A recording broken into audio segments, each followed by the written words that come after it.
Child rights protection forum ఆధ్వర్యంలో Thorrur division కేంద్రంలోని Siddhartha high స్కూల్లో 10వ తరగతి వార్షిక పరీక్షల ఫలితాల్లో గ్రేడ్ల విధానం మంచిదా, మార్కుల విధానం మంచిదా అనే అంశంపై జరిగిన చర్చా గోష్ఠి అర్థవంతంగా సాగిందని ఈ కార్యక్రమానికి ముఖ్య అతిథులుగా area hospital superintendent doctor Pagidipati Sugunakar Raju, విద్యావేత్త సుందరరాజు, మహంకాళి ఎంఈఓ మహంకాళి బుచ్చయ్య, వివిధ ప్రభుత్వ ప్రైవేటు పాఠశాలకు చెందిన ప్రధానోపాధ్యాయులు పాల్గొని మాట్లాడడం జరిగిందని ఆ ఫోరం మహబూబాబాద్ జిల్లా ఇన్ఛార్జి దునికిన కుమారస్వామి తెలిపారు.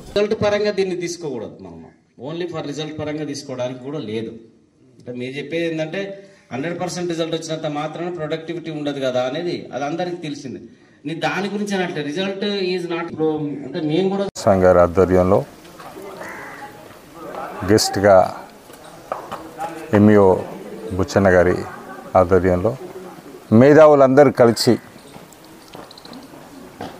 ఎస్ఎస్సి మార్క్సా గ్రేడ్సా అన్న టాపిక్ మీద ఒక విస్తర స్థాయి చర్చ జరగడం జరిగింది. వారి ఒపీనియన్లు విన్నాక ఎడ్యుకేషన్ సిస్టమ్ని ఇంకా స్ట్రాంగ్ చేయడానికి గవర్నమెంట్కు చాలా సూచనలు కూడా, ఎందుకంటే ఇలాంటి చర్చలు ప్రతి చోట ప్రతి డిస్ట్రిక్ట్ హెడ్ క్వార్టర్స్లో జరగాలి. ఎందుకంటే పిల్లలకు దగ్గరలో ఉండే టీచర్ల వాయిస్ ప్రకారంగా పాలసీలు తీసుకొస్తే, ఎందుకంటే ఇంప్లిమెంటేషన్ ప్రాబ్లమ్స్ అన్నీ తెలిసిన వాళ్ళు డైరెక్ట్ ఆడికెళ్ళి ఒక కొత్త పాలసీ జీవో తీసి ఇది ఇంప్లిమెంట్ చేయాలి అంటే ప్రాక్టికల్ ప్రాబ్లమ్స్కి చాలా దూరం ఉంటున్నారు. కానీ గ్రౌండ్లో ఉండే టీచర్స్ను అడిగి తెలుసుకొని వాస్తవాలకు దగ్గరగా, మనం అందరం ఉన్నది ప్రైవేట్ సెక్టర్ అయినా గవర్నమెంట్ సెక్టర్ అయినా రాబోయే దేశ పౌరులను తీర్చిదిద్దాలనే ఉద్దేశంతో వాళ్ళకి ఎంత మంచి చేయగలుగుతాం, దాని కనుక గ్రౌండ్కి వెళ్ళి ఇన్ఫర్మేషన్ తీసుకొని పాలసీలు తయారైనాక గ్రౌండ్ మీద ఇంప్లిమెంట్ చేసే గ్యాప్లో సిస్టమ్స్ అన్నీ ఫెయిల్ అవుతున్నాయి. మొన్నటి వరకు ఏంటి ట్రెడిషనల్ సిస్టమ్ ఉండే, మార్క్స్ సిస్టమ్కి వెళ్ళి గ్రేడ్ సిస్టమ్ తీసుకొచ్చారు. గ్రేడ్ సిస్టంలో అసెస్మెంట్ మార్క్స్ 20 మార్క్స్ 80 మార్క్స్ అని తీసుకొచ్చారు. బట్ మేము కోరుకునేది ఏంటి అంటే ఈ గ్రౌండ్ టీచర్స్కి వెళ్ళి వాళ్ళకు ఉండే ఇబ్బందులు, ఇంప్లిమెంటేషన్ చేసేట్లో ఇబ్బందులు, ఆ ఫోర్స్లో ఆబ్జెక్టివ్ బాగుంటుంది, పాలసీ ఆబ్జెక్టివ్ బాగుంటుంది, కానీ కింద క్రిటికల్ ప్రాక్టికల్ ప్రాబ్లమ్స్ను అడ్రస్ చేసుకుంటూ పాలసీస్ వస్తే ఏ పాలసీ అయినా సస్టైన్ అవుతుంది. అది ఏ పాలసీ అయినా పిల్లలకు మంచి జరుగుతుంది. మంచి ప్రయోజనం చేయడానికి గవర్నమెంట్ టీచర్లు కష్టపడుతున్న, ప్రైవేట్ టీచర్లను సమానంగా చూడండి. ఏమైనా పిల్లలను దండించినా అది ఏ దురుద్దేశంతో కాదు, పిల్లలను బాగుపడాలనే. ఇవాళ మాకు పిల్లలంటే మీకంటే తల్లిదండ్రుల కంటే మాకు ఎక్కువ ప్రేమ ఉంటుంది.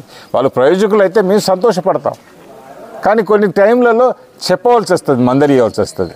ఆ మందలిచ్చినాన్ని పాజిటివ్గా తీసుకోండి. మమ్మల్ని మేమేం వాళ్ళకి అగెనిస్ట్ కాదు. మా పిల్లలు మంచిగా ఉండాలనుకుంటారు, సంతోషంగా ఉండాలని, భావి తరాలుగా పౌరులుగా తీర్చిదిద్దాలని కోరుకుంటూ ఈ అవకాశం బాగా మంచిగా జరిగిందని చర్చ తెలియజేస్తుంది. Thank you.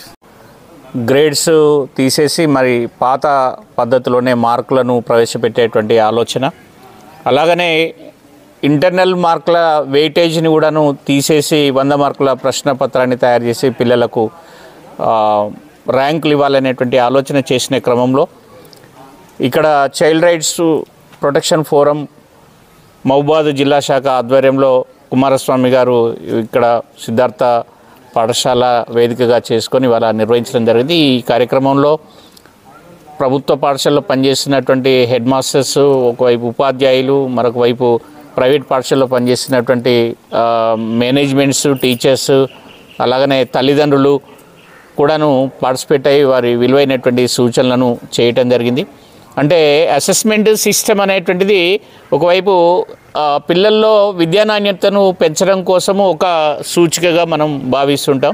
అందుకే ప్రభుత్వం ఎప్పటికప్పుడు మార్పులను చేస్తూ ఆధునీకరిస్తూ నాణ్యతను పెంచేటువంటి ప్రయత్నం జరుగుతుంది. దాంట్లో మార్పులు తీసుకునేటువంటి క్రమంలో పిల్లల మీద ఒత్తిడి ఎక్కువగా లోను కాకుండా ఉండేటువంటి వాటి మీద ఫోకస్ చేస్తూ మార్పులు తీసుకొచ్చినట్టయితే పిల్లలు మెరుగ్గా నేర్చుకొని మన